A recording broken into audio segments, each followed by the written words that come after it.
Hi everyone. Today I'll show you how to solve slow boot on your Windows 10 or Windows 11. First, right-click on the taskbar and select Task Manager. Then, click on the Startup tab. Here you'll see a list of programs that automatically run when your PC starts.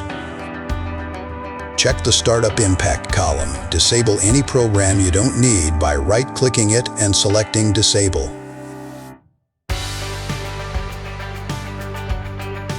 Now, let's clean up background apps. In the Start menu, search and open Settings.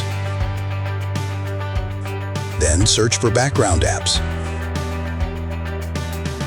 Turn off any apps you don't need running in the background.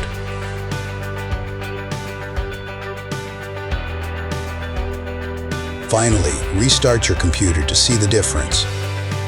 And that's it. You've successfully optimized and speed up your Windows 10 and Windows 11 startup. Don't forget to subscribe to my channel for more tips and tricks.